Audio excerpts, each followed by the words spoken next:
How to stop overanalyzing mid-conversation.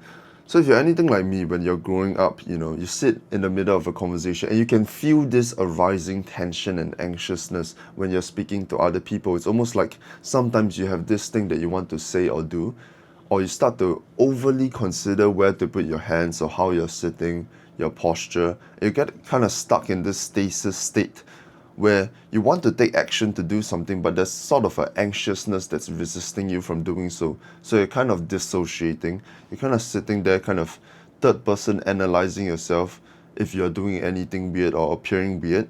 And because of that fear, you start to force yourself into inaction. So you just kind of stare into blank space.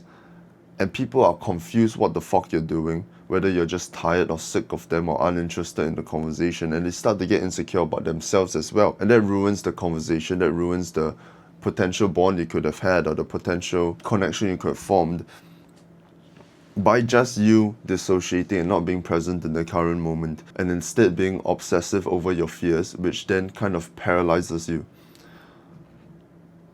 When you're overthinking and analyzing mid-conversation, it also means that you find the need to perform. You find the need to be someone else because you feel like you are fundamentally inadequate. And you feel like if you just relax, you're not good enough. If you just relax in the social situation or whatever conversation you're having, you're just somebody who wouldn't be able to perform at a good enough level to charm the other person. So you feel like you have to calculatively act in certain ways. You have to calculatively look at your posture, look at how you appear from a third person's perspective in order to make better decisions and then charm the person, because you can't habitually carry yourself well enough right now. And that could be very true. This could be very, very useful for you, that if you are genuinely at a terrible state, that you should analyze yourself a little bit. You should be wary that you're seated in a really strange way, or you have very awkward mannerisms, or you're not listening attentively enough, or you're not fully present. You should be wary of those things. But at some point, when it starts to get paralyzing, that's when you know you have to let go a little bit. When you start to get stuck, when you start to dissociate, you have to let go a little bit. You've gone too far. You've started to rely on that self-analysis, that overthinking in the moment, to give yourself an excuse to step out of the conversation. You start to use that overthinking as safety, that dissociation as safety.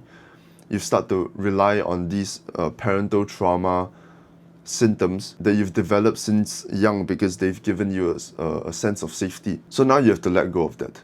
The second you feel like you're overanalyzing, you're analyzing way too much. The second you start to get stuck or paralyzed mid-conversation, you're overanalyzing. So you got to take a step back, and you got to, in that moment, choose to act instead.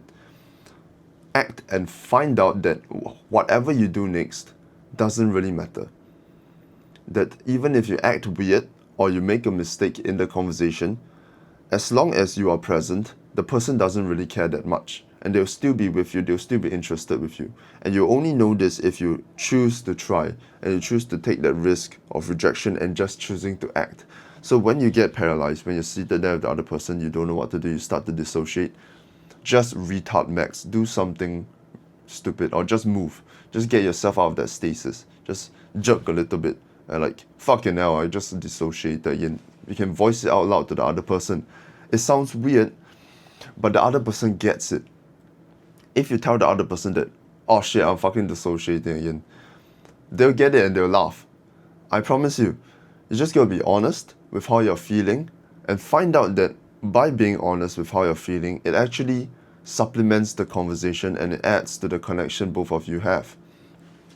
And of course, this is not applicable in all situations, like for example, in a professional context. In a professional context, you can't just, blurt out and be weird. It's all of a sudden. You have to kind of compose yourself and be a certain way, right?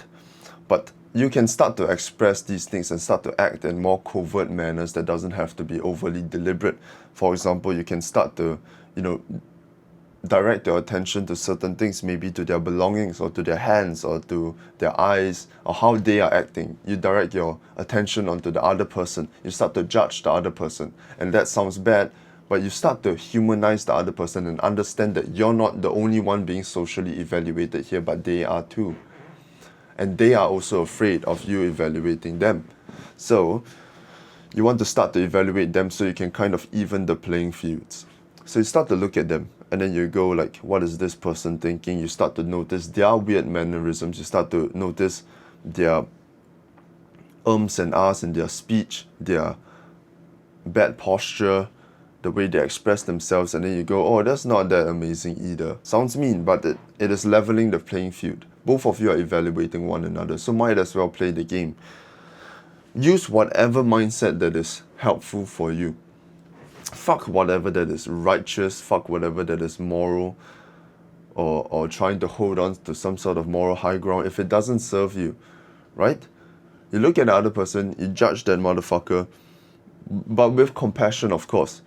Then as you feel the attention lifted off of yourself and onto the other person, that's where you can sit there with even more presence and be like, all right, we're both humans. Let's just have this conversation. Let's have this time together and we're done. One of the biggest reasons you overanalyze to this amount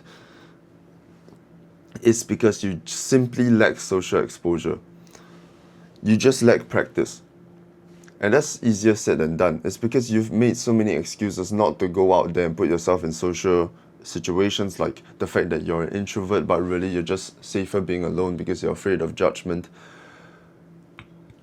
The fact that, you prefer your alone time and you have more time when you enjoy yourself more when you're alone and all these things like that.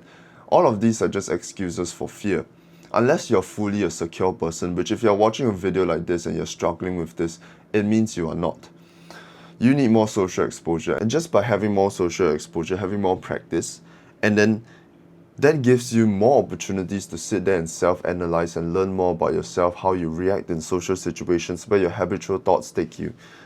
So just by sitting out there, just by being out there with other people, helps you so much.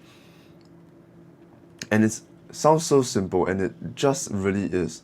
Honestly, you could scrap everything and just focus on increasing your social exposure, and that will help you a fuck ton already. So just be out there more often. Commit to a social event or a social situation every single week. Or maybe you can just go to the gym and start trying to speak to people. Go to the gym at the same time every single day to the point where you start to know recurring people, and then you can start conversations from there. And that will give you so much social exposure in of itself. Or sign up for every social event you can find. Sign up for lessons. Sign up for whatever you can find, even if it's inherently bad and unhealthy, like for example the club. Even if it's bad and unhealthy, which I completely get it, terrible for your sleep.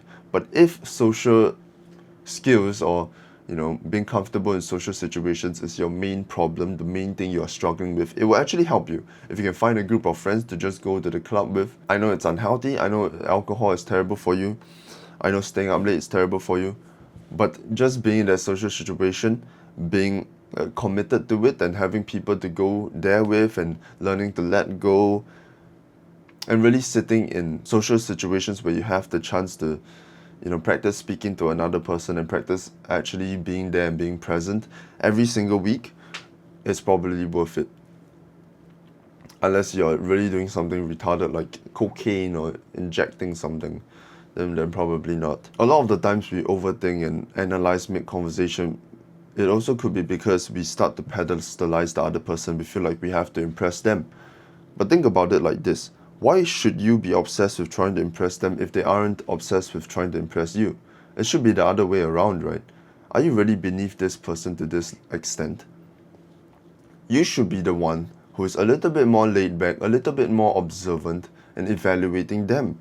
Why are you letting yourself kind of be in the position where you have to suck up to their every criteria of evaluation? You don't have to, and that's not what makes a strong relationship anyway. That's not what you want to do anyway. So build up your competence, build up your mental health, and as you have more and more social exposure, as you have more and more social proof in the environment around you, you're going to find having conversations to be so much easier, and it's so much easier to be present. You just need more practice.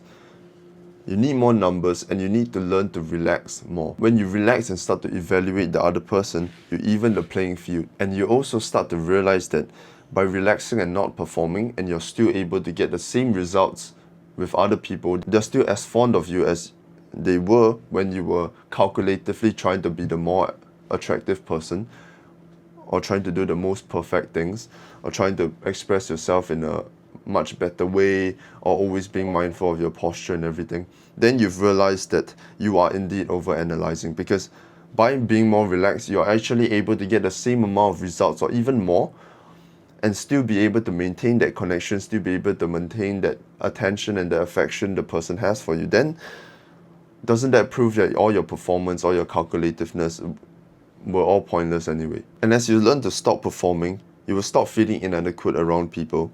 You will start actually connecting with other people like properly, and forming way better bonds, and making way better relationships, and feeling way more integrated into the world around you. So yeah, stop overanalyzing every fucking conversation.